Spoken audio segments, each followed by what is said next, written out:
ምስጋና ሞዴሎም እንደው ታውቃላችሁ ከስንት ወጣ ውረድ ከስንት መከራ ከስንት ሸንተረር ከስንት ፀሐይ ከስንት ሩር ተሻግሬ ዛሬ ላይ ስለደረስኩኝ በጣም ነው ፈጣሪ የማመሰግነው። ብዙ ጓደኞቼ ያን ሳያገኙ ሳይጠቀሙ ቀርቷል። አብረን በልተን አብረን ጠጥተን ያው ይጠፋንታ ሆኖ እንግዲህ አሁን በህይወት ያሉ እኔ ግን ከዛ ሁሉ መከራ ተርፌ አልፌ ዛሬ ላይ እስካሁን መቆየትና እንደውም ማህበራዊ ሚዲያ ማላውቀው ልጅ ማህበራዊ ሚዲያ ተጠቅሜ ከእናንተ ጋር ለማውራት የበቃሁት ሰዓት ምን ብዬ ላመስግን? ከዚህ በላይ ምን ይላል? አባዬ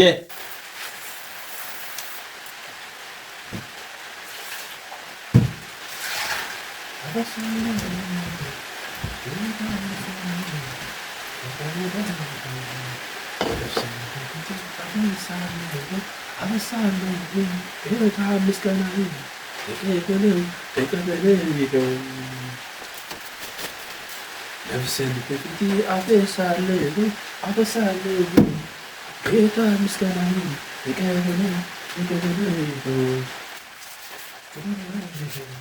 ጌታ ምስጋና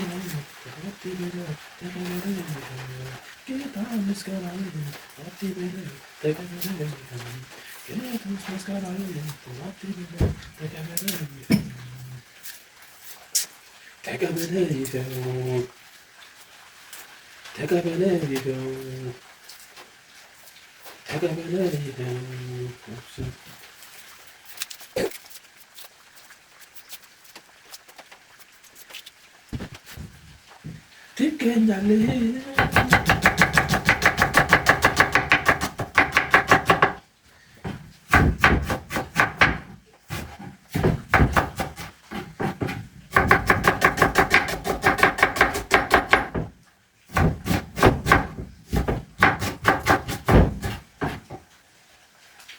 ጋይስ እንግዲህ ይሄኔ እንዴት ብለን ነው እንደዚህ ሽንኩርት ተከታትፈው ለመልክት ይሆናል።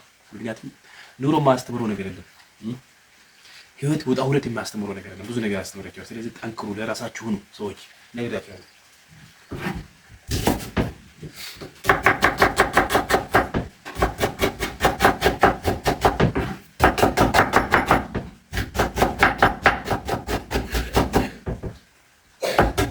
ምስጋናዬ ማዴ በለው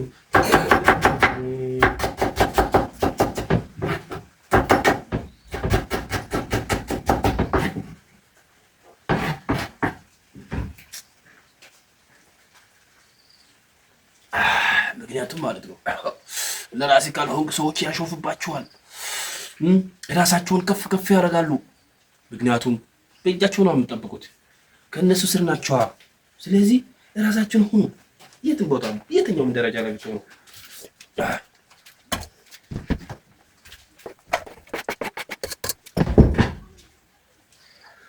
ዛሬ አሁን ምሳሌ እንሰራ ነው። ምን እንደምሰራ አይታወቅም። ዝም ብላችሁ ይሄን ብቻ መከታተል ነው እናንተ ስራ፣ መከታተል። ሰው ልጅ እንዴት ራሱን ችሎ መኖር እንዳለበት ከዚህ ቪዲዮ መማር አለባችሁ። ከሰው መጠበቅ የለባችሁ።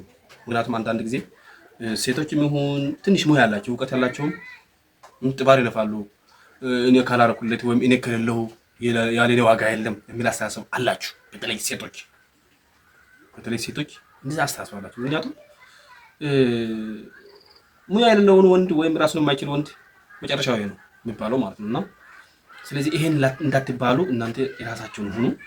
የክፉ ጊዜ መፍትሄ እንድታመጡ ከራሳችሁ ጋር ታገሉ። በቃ ከሰው ተጠብቁ እንዴ! ለምን? ምክንያቱም ስራ ከፋፍሎ የሰጠ ማንም ሰው የለም። ለማንም ተከፋፍሎ አልተሰጠም። ለራሳችሁ ስትሉ መኖር አለባችሁ። አንድ ነፍስ ይሄ ለዚህ የተፈጠረችው ለምንድን ነው? ራሷን ችላ እንድትኖር ነው። ስለዚህ ምሳችን አብረን እንስራ። ከኔ ጋር ሆኖ አሁን እስኪ እሳት ለኩስና ወደ ማቀጣጠል እዛ ምሳችን እንሰራለን። እሺ ጋይስ ከኔ ጋር ሆኖ ይባካችሁ።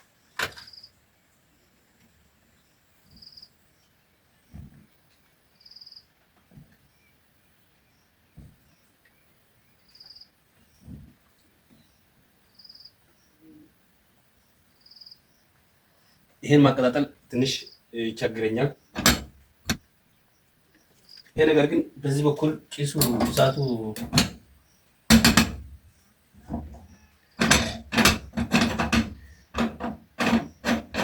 ጥሩ አልተገጠመም መሰለኝ። በአንድ ጎን እሳት አያወጣም።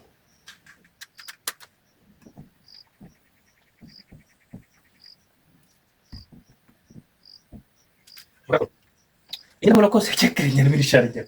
ጌታ ሆይ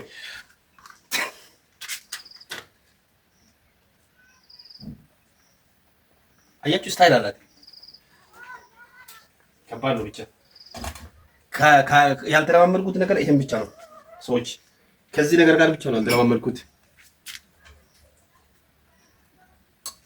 ለአንተ ይሄ ያንስ ወይ ምክንያቱም ነው መሰላችሁ ሰዎች ነው እውነት በጣም በራሴ ኮራለሁ፣ ደስ ይለኛል። ለምን እንደሆነ ታውቃላችሁ? ሰዎች ትንሽ ነገር ጎሎባቸው ይነጫነጫሉ፣ ያማርራሉ፣ ይከፋቸዋል፣ ይጨነቃሉ።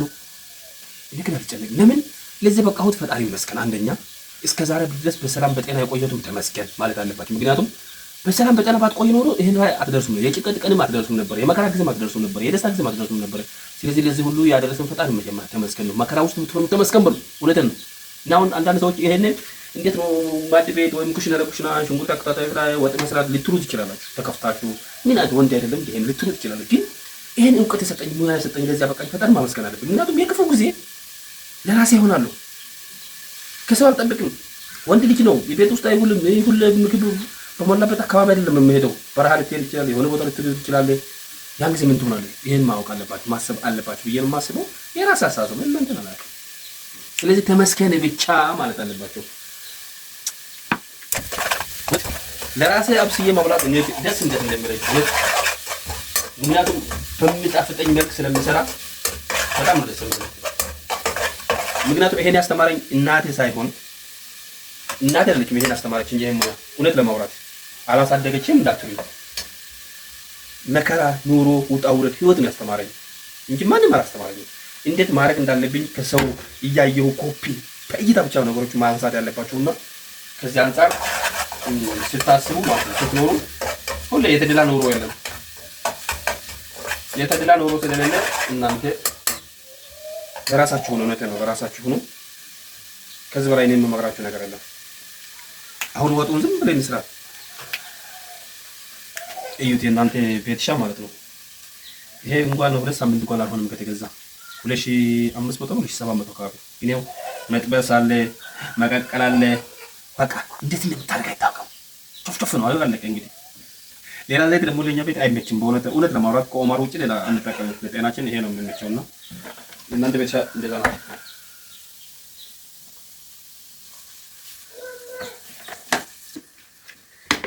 ልብ ላውራ እስኪ ልናገር ጌታ አደረገልኝ አለኝ ብዙ የሚነገር እሱ አደረገልኝ አለኝ ብዙ የሚነገር። ባባዬ ነቃ ተነሳ።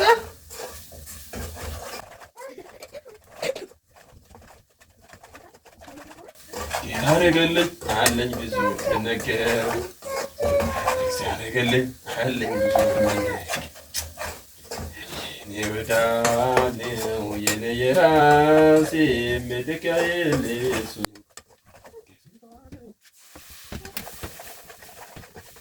ከስንቱ አሻገርከኝ እዚያ ደረስከኝ። እናንተ እኔ ምስጋና ሞዶ ለምዶ ታውቃላችሁ? ከስንት ውጣ ውረድ፣ ከስንት መከራ፣ ከስንት ሸንተረር፣ ከስንት ፀሐይ፣ ከስንት ሀሩር፣ ከስንት ዝናብ፣ ከስንት ጨለማ ወለት ተሻግሬ ዛሬ ላይ ስለደረስኩ በጣም ነው ፈጣሪን የማመሰግነው። ምክንያቱም ብዙ የህይወት ታሪክ በጣም ከባድ ነው። ብዙ ጓደኞቼ ያን ሳያገኙ ሳይጠቀሙ ቀርቷል። አብረን በልተን አብረን ጠጥተን ያው ይጠፋንታ ሆኖ እንግዲህ አሁን በህይወት የሉም። እኔ ግን ከዛ ሁሉ መከራ ተርፌ አልፌ ዛሬ ላይ እስካሁን መቆየትና እንደውም ማህበራዊ ሚዲያ ማላውቀው ልጅ ማህበራዊ ሚዲያ ተጠቅሜ ከእናንተ ጋር ለማውራት የበቃሁት ሰዓት ምን ብዬ ላመስግን? ከዚህ በላይ ምን ይላል? አባዬ ጎበዙ ልጄ ፓፓ ልጅ ፈጣሪ ሰጥቶኝ እንዴት ነው የማላመሰግነው? እንዴት ሲያንስበት ነው ፈጣሪ ሲያንስበት ነው። እና ለምን መሰላችሁ ሁሉም ነገር ምንም ከንቱ ነው ብዬ ማስበው ለምን እንደሆነ ታውቃላችሁ? ባገኝም ባጣ ምንም አይመስለኝም። ምክንያቱም አይቼዋለሁ። ሰዎች አግኝቼ ማጥቼ ያውቃለሁ፣ ኖሮኝ ማጥቼ ያውቃለሁ፣ ሳይኖረኝም አግኝቼ ያውቃለሁ። ዋናው ትልቁ ነገር ግን ጤናና በህይወት መኖር ነው ትልቁ ዋስትናና ከዛ አንፃር ነው በቃ ምንም እንደው ማልጨነቅ ወደዛ ፈጣሪ ይመስገን እንደው ጤና ይኖረኝ እንጂ ነገ ሌላ ነገር ላመጣ እችላለሁ፣ ልሰራ እችላለሁ ብቻ ብዬ ነው የማስበውና ምስሬን መጀመሪያ ዘፍዝፌያታለሁ። ዛሬ ምስር ክክ ነው የምበለው። ይሄን ነው የምንሰራው። ዘፍዝፌያታለሁ፣ አያቆይም እና ትንሽ ውሃ ልጨምርና ቆለጥልጥ ተደርጎ ብስል ሌላ ቀን ምንም አልጨመርኩም፣ ግን ምስሩን ብቻ ልጨምር እስኪ ቶሎ እንዲበስል እኮ ነው። ዛሬ ግማሽ ኪሎ ሆኗል። ያልቅ ይሁን እናያለን እስኪ። የተዘፈዘፈው አንደኛ ቶሎ እንዲበስል እንዲሬስ፣ ሁለተኛ ደግሞ በዛው ታጠባል። እሺ ሙያ የሌላችሁ እንጂ ከኔ ተማሩ። ወንዶች ብቻ አይደለም ሴቶች ይልቆ ነው ሙያ ማትችል እኮ ሙያ የሌላት ሴት እኮ አለ አይደል? እስኪ ቀስ ብላችሁ ለኔ ነገር እስኪ የላት የለችም ሙያ የሌላት ሽሮ መስራት ማትችል ሽምታ አከራጣው ማትችል የለችም። ግን እውነት እኮ ነው ይኖራል እኮ ቃልና ቃል ነው ያው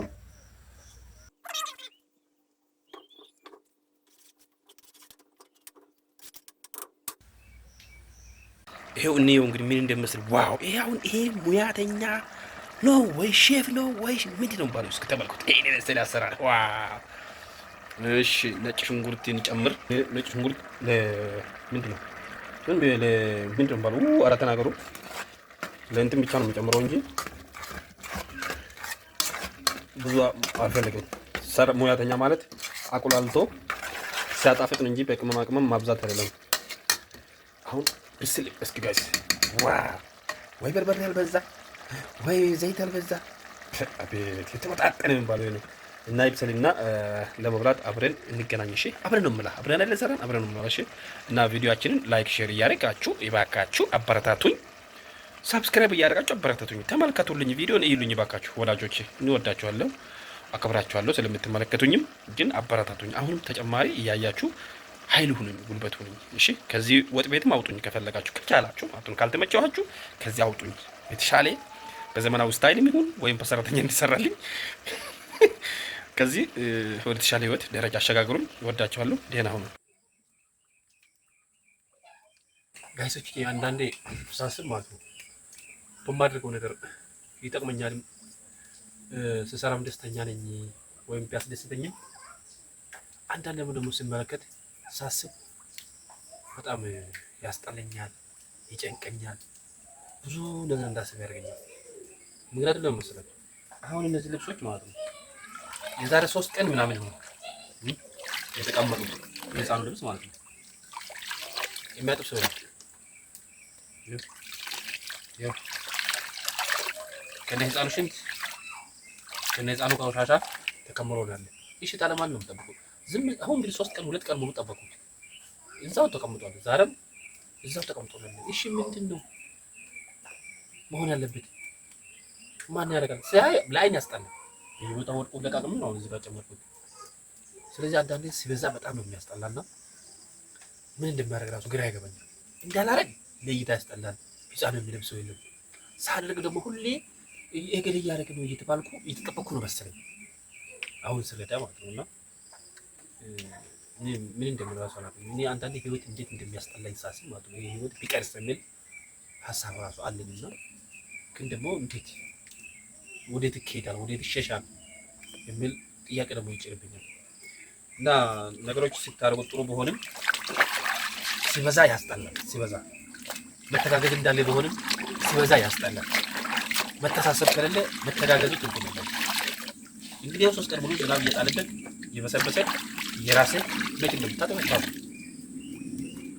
ስትናገር ሌላ ነገር ትርጉም ይሰጣል። ዝም ስትል ለውጥ አይኖርም። ስለዚህ ምን መሆን አለበት? ሁሌ አንድ አይነት ሁሌ ተመሳሳይ ነገር ይደብራል። አንዳንዴ ማሰብ ያስፈልጋል። አንዳንዴ ቢዚ ስትሆኑ ቢዚ ችግር ነው። ግን ይሄ አሁን ስንት 5 ደቂቃ የማይፈጅ ስራ ቀጠሮ ተሰጥቶ ችላቸው ብሎ እኔ ብቻ እኔ ፈጣሪ ሆይ እንደው ከዚህ ህይወት መቼ እንደምታወጣኝ ራሱ ወይ የተሻለ እንደምታረግ ገና መባል ብቻ እግዚአብሔር ይርዳኝ እንጂ እኔ በጣም ጭንቀት ውስጥ ነው ያለሁት። እውነት ለማውራት በጣም ጭንቀት ውስጥ። ምክንያቱም መፍትሄ የሌለው ኑሮ ዋጋ የለውም። እና ወዳጆቼ ምን ትመክሩኛላችሁ? እስኪ ንገሩኝ። ምን እንደምትመክሩኝ ምክራችሁን እፈልጋለሁ። ሁሌ እንደዚህ ቀጥል ነው? ምን መሆን እንዳለበት ምን ማድረግ እንዳለብኝም ንገሩኝ። እስኪ ንገሩኝ። እኔ ይሄ ሁሉ ውሃ ሞልቶ ይሰሩ እንዴት እንደምደፈራው ታላቅ ከገለበጡ ሳፋው ደግሞ ይሰበራል። ይኸው ግማሽ ውስጥ ተረሳ። ስለዚህ ለኑሮ ሲባል ዝቅ ሲባል ሁሌ ተመሳሳይ ግልቢት እየተሰጠ ከሆነ አይመጣም። ይሄ ፌር አይደለም፣ ፌር አይደለም። ይሄ ዝቅ ተሰብሮ እኮ ነው ጋይስ፣ ፌር ስላልሆነ ይታሰብበት። ስለዚህ ምክራችሁን እፈልጋለሁ። ምክራችሁን ለግሱኝ። ምክንያቱም ለምን መሰላችሁ? አሁን ዛሬ ምሳ የለም፣ የሚሰራ ሰው የለም፣ እርቦናል። ወይ ከምንራብ መስራት እየቻልኩ ለምን እንራባለን ብዬ ወይ እሺ በፍታ ለምን እንራባለን ብዬ ሰራሁ። በቃ ማራጭ የለም እየቻልኩ ለምን እንራባለን አልኩ። ስለዚህ አንዳንድ መስራት ስትችሉ ደግሞ ሁሌ ትጠበቃላችሁ። እየቻለ ከሆነ ይህ ከፈለገ ሰርቶ ይብላ ከፈለገ ይተው ምን አይነት አስተሳሰብ እንዳለ ነው እየተረዳለሁ። ሁለተኛ ደግሞ ይሄን ስታይ እንግዲህ አማራጭ የለም። ሳሰራ እንግዲህ ሳይ ያስጠላል፣ ለይታ ያስጠላል። ለጤናም ጥሩ አይደለም። ህፃኑ ካካ ሲያደርግ ቀን ቀን ወልቆ ይወረወራል። ታዲያ ምን ይለብሳል እንግዲህ ወዲያውኑ ካልታጠበ። ስለዚህ አንዳንዴ መስራት ማገዝ መልካም ቢሆንም ሲበዛ ግን ይደብራል፣ ያስጠላል፣ ስልችት ያደርጋልና ምን ትሉኛላችሁ? እስኪ ንገሩኝ። በዚህ ልቀጥል ወይስ ምን ማድረግ እንዳለብኝ ሀሳባችሁን እፈልጋለሁ ወዳጆቼ። እና ይሄ ትንሽ ነው ያያችሁ እንጂ ሁሌ አመሌ ነው፣ ስራዬ ነው እና ሁሌ ለምጄዋለሁ። እስኪ ሀሳባችሁን አጋሩኝ። ወዳችኋለሁ።